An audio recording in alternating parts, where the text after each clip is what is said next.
Hello my friends and welcome back to my channel and welcome to a very quick HDR review to Ghostrunner 2 on the PlayStation 5, available with the PlayStation Plus subscription right now. And as always, if you like this video, please do me a favor and like, share and subscribe. I would much appreciate it. And now let's get straight to HDR. Ghostrunner 2 on the PlayStation 5 does not support the HDR system level calibration. And that's the case in most of the games nowadays and usually not a big problem if we would have proper HDR settings in the game. But that is unfortunately where Ghostrunner 2 is lacking, because the only HDR setting what we have in the game is called HDR brightness, and the HDR brightness setting is responsible for the maximum peak brightness and specular highlights, the average picture brightness in the game, and also it is affecting the black level floor. So let's talk about the HDR black level floor first, and what I found is with the standard factory setting 50, the black level floor is actually spot on most of the time. Yes, sometimes the game looks a little bit washed out, but this is done on purpose. Most of the time we're reaching actually 0 nits, so the game is actually pretty good in regards of the HDR black level floor when you play on an OLED TV.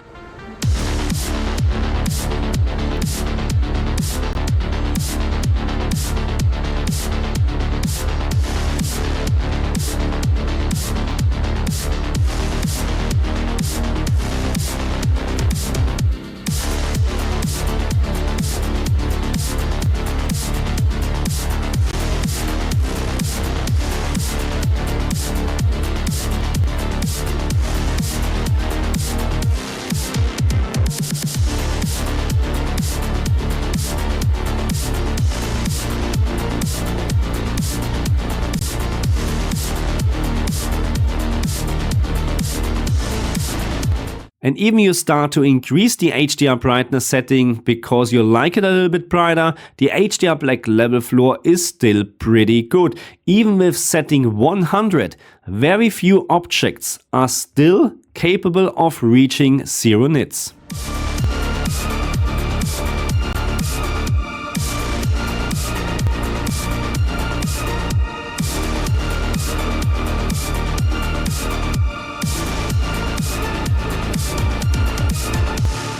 In regards of the HDR peak brightness in specular highlights, there is no separate setting to actually increase this value. The only setting what we have is the HDR brightness setting, and you increase or you decrease this setting, and you also decrease or increase the maximum peak brightness in specular highlights. My findings are that I would not recommend to go actually below 25 with the HDR brightness setting, because you will actually end up with a maximum peak brightness in specular highlights of around 800 nits, which is for most of the TV nowadays already too low.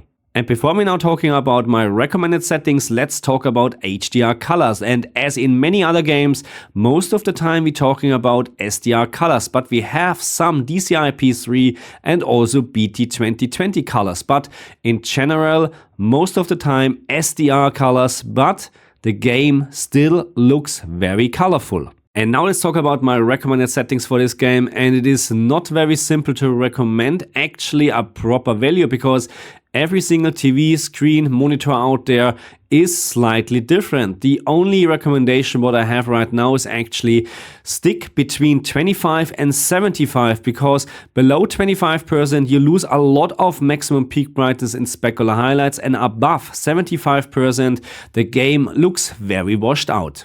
Okay my friends, so that's it for this very quick HDR review to Ghostrunner 2 on the PlayStation 5, and I have to say, I had a lot of fun playing this game. The gameplay is very addictive and the soundtrack is just awesome.